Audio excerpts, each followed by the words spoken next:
Então os marinheiros, cheios de medo, clamavam, cada um ao seu Deus, e lançavam ao mar a carga que estava no navio, para o aliviarem do peso dela. Jonas, porém, havia descido ao porão e se deitado, e dormia profundamente. Não é?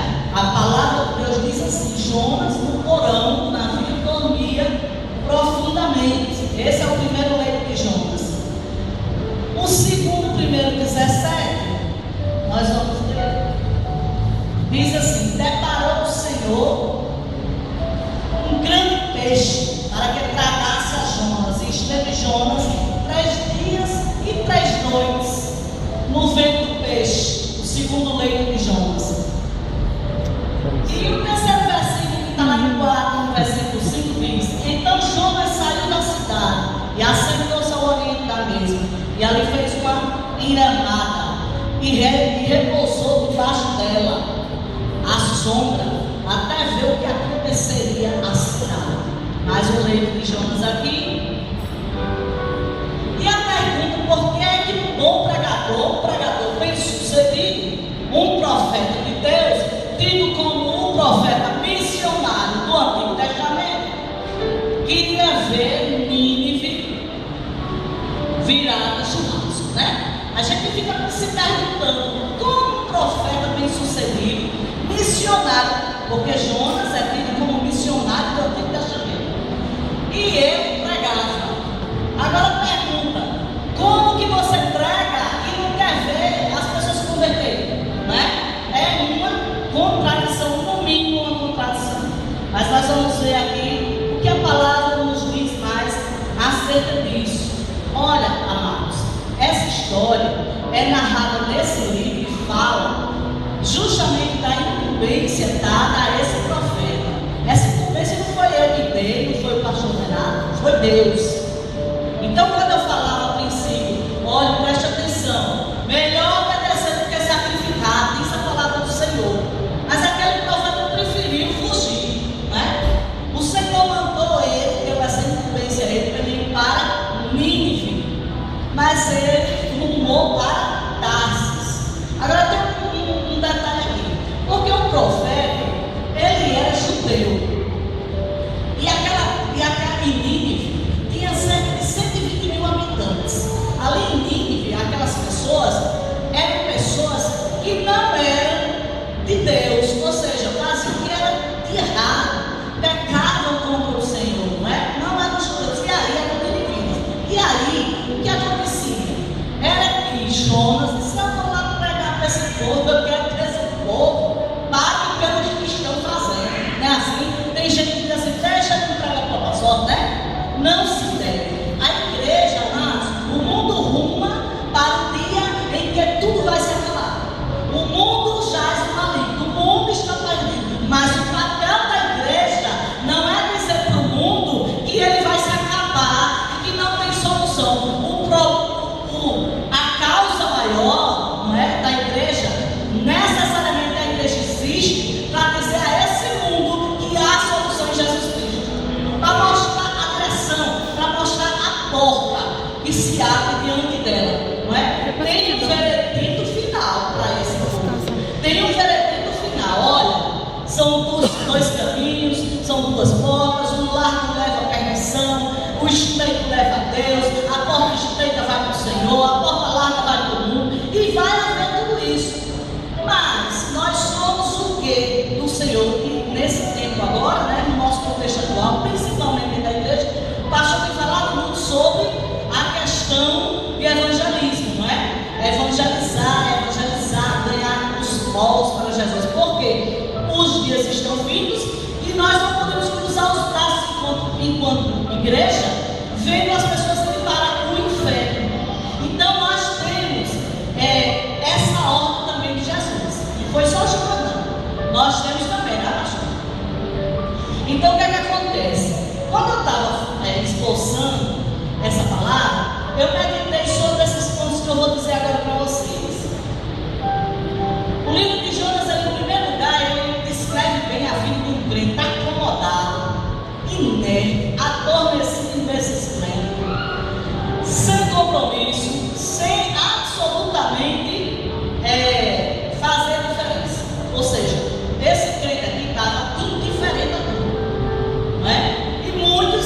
nós estamos nessa situação.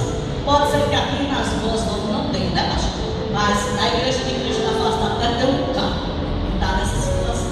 Sabe por quê? Porque meditando nessa palavra eu cheguei nessa conclusão. Em nossos dias, nós temos sido envergonhados pela generosidade dos espíritas. Viu? Os espíritas, e eu aprendi desde cedo, que não se compra a salvação. A salvação é dada de graça, por Jesus Cristo, não é? Ele morreu na cruz do Calvário para salvar você. Agora, quem tem Jesus no coração é bondoso, é misericordioso, ajuda o próximo, ama o próximo, não é assim? Mas o Espírito normalmente dá muita, né, ênfase à questão de dar, à questão de chegar. Bota uma carreira de pão aí, menino, vai para a favela e entrega esses pão tudinho lá. É bom, é bonito, mas isso não compra a salvação de ninguém, né? Nós sabemos disso. Mas em compensação, para a nossa meditação, eu coloquei aqui, em nossos dias, os espíritas têm nos envergonhado de forma tal, pela sua generosidade. A igreja do Senhor está perdendo, não é? Essa generosidade, essa solidariedade. O mundo não pode nos contaminar dessa forma. Nós somos diferentes. Um outro ponto: a organização e a dedicação dos mormons. Estou envergonhando o povo de Deus, não é? Você já viu um mormon dedicado? Já viu aqueles homens engravatados no pico do meio-dia, andando rua acima, rua abaixo, o suor descendo, mas eles lá na maior classe? Já viu isso? Dedicação. Dedicados ao trabalho e organizados, os mormons. Isso, esse tipo de coisa, a igreja deve copiar, por exemplo, viu? E aí, mais alguma coisa? Tem. Pela renúncia à própria vida dos muçulmanos. Se vier uma perseguição hoje na igreja, amados, como é que será? Você corre, você nega Jesus, ou você enfrenta e diz: pode o sangue descer, mas eu não nego Jesus. Os muçulmanos, eles dão a vida em troca de coisas que nem nós sabemos que está errado, não era para ser assim, não é? Mas eles se importam muito pouco. Eles simplesmente renunciam à própria vida. E nós renunciamos ao nosso comodismo, ao nosso bem-estar, às nossas brincadeiras. Nós estamos sendo envergonhados também pelo apego ao ideal dos comunistas. Já viu um comunista que é altamente apegado ao seu ideal? Se o seu ideal é Cristo e igreja, faça isso, se apegue a esse ideal, lute por esse ideal, evangelize, não é? Aí depois nós ainda temos a incansável, nós somos envergonhados pela incansável catequese dos testemunhos de Jeová. Já viu isso? Você já viu um testemunho de Jeová insistente? Chega na sua porta, bate a coisa, você fica lá de longe que não quer não, e ele só fica, você está com vergonha, você atende. Não é verdade? Porque eles são insistentes, eles são incansáveis.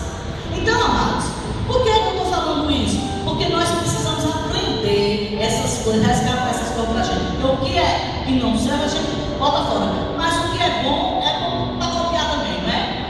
Então, o nosso querido e amado profeta Jonas aqui, ele estava nessa inércia, viu? Ele estava nessa canseira, nessa inércia, mas ele dizia isso e tinha como desculpa de que Deus, eu sei, Deus, quem você é. Você é misericordioso e bom. Você me manda pregar e dizer que vai destruir Nínive, mas se arrepende depois e não destrói. Para ele achava que era melhor que ele tivesse palavra de profeta que fala e que se cumpre, do que a vida de 120 mil pessoas serem salvas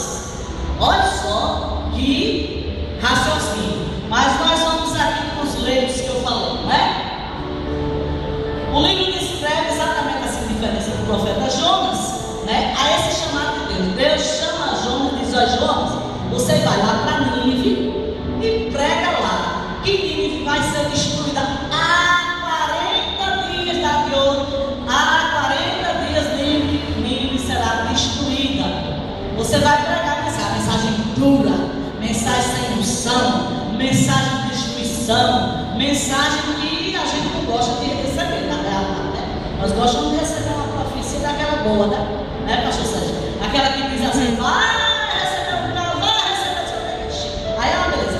Mas essa aqui vai ser tudo, né, virado churrasco de ninivita, ninguém gosta de receber. E o ninivita ninguém gosta. Pois bem, aí nessa hora, Jonas recebeu essa ordem, mas saiu direto para lá, não. Ele pegou um navio e foi, que ia para Tarsis, e a intenção dele era ir. Lógico, entrou no navio. E aí o primeiro leito, o leito da indiferença à ordem de Deus. Se Deus lhe deu uma ordem, seja cumpridor da ordem de Deus. Mas Jonas fez isso. Então, algo estranho começa a acontecer naquele navio, né? Jonas vai, entra tudinho. Agora, quem não teve um papo daquelas viagens que a gente chega? Aí quando vai viajar, principalmente se você vai só, você puxa a conversa com o camarada, e aí a gente chama isso, um ditado popular que diz: batendo com a língua dos dentes, né? Batendo com a língua dos dentes, já não sai pra onde? Eu estou fugindo de Deus. Olha, não, eu estou fugindo de Deus. Era para ir para Nínive, estou indo para Tarsis. Você é louco, né? Eu vou lá naquele navio que ia para Tarsis, pelo olho da fé, e já vejo que lá, não é? Certamente que aquele homem que estava conversando com Jonas deve ter dito para ele: esse Deus que você serve, qual é o Deus que você serve? É o Deus do mar, o Deus da terra, o Deus do céu. Você é louco? Se fosse pelo menos só do mar e da terra, mas do céu também, e é debaixo da terra também. Ixi, aí como é que você? Agora eu pergunto à igreja: alguém aqui pode se esconder da presença de Deus? Absolutamente. Mas Jonas foi louco o suficiente para achar que se esse Deus é o Deus do mar, o Deus do céu, Deus da terra, é Deus debaixo da terra, ele ainda estava achando que podia fugir. Deus manda uma tempestade muito grande ali, e lá vai todo mundo se acabando. E nessa hora, que era a hora pior, aonde era que estava Jonas? Jonas estava morando no navio, dormindo, hibernando. Sabe o que é hibernando? Roncando, como aqueles ursos hibernam no inverno. Ele estava lá, hibernando, o navio se acabando e ele indiferente. Estava deitado, roncando no leito da indiferença. E aí, né, quando você vai voltar, fugindo de Deus, né? Interessante isso aqui. Mas o que é que está acontecendo agora? O salmista, lá no Salmo 139, o salmista diz: para onde eu fugirei da tua face? Né? Porque o nosso Deus é o único que possui as três qualidades: onipotência, onisciência e onipresença. As três qualidades que somente Deus tem: onisciência, onipotência e onipresença. Nessa hora, entendeu? O salmista lá no Salmo 139, ele diz exatamente isso: para onde fugirei da tua face? Porque ele cita a maravilhosíssima onisciência de Deus. Deus é onisciente, amados. Eu já tive a oportunidade de provar a onisciência de Deus e fiquei maravilhada. Eu já tive a oportunidade de provar no pensamento. É tanto que quando você quiser fazer uma prova com Deus, você deve fazer você Deus, onisciente com Deus. Quando eu fiz a prova para casar com meu marido, né?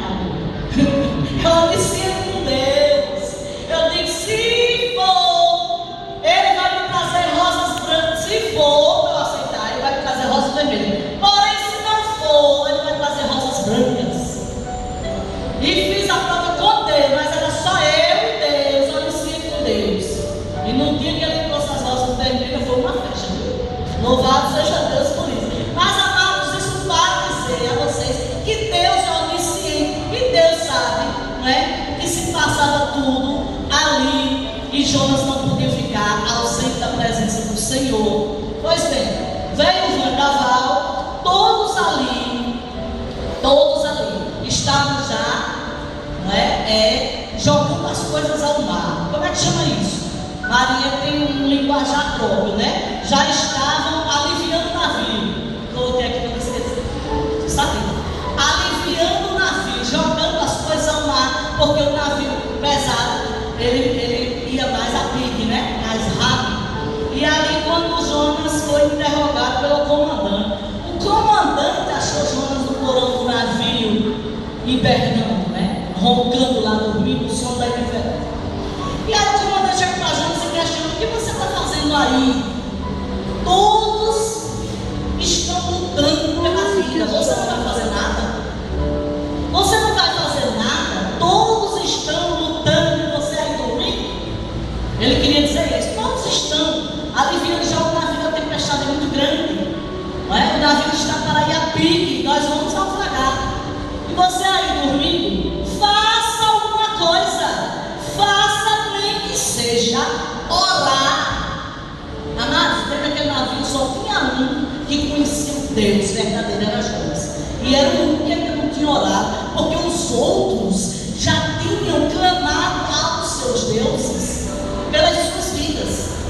Vocês estão me entendendo? Desde o início dessa mensagem, eu estou chamando a atenção para a inércia da igreja no nosso contexto atual. Estou chamando a atenção para a igreja do Senhor Jesus perdendo espaço para os mormons, para os testigos de Jeová, para os espíritas. E somos nós que temos a responsabilidade de mostrar, de apontar o caminho que leva a Deus.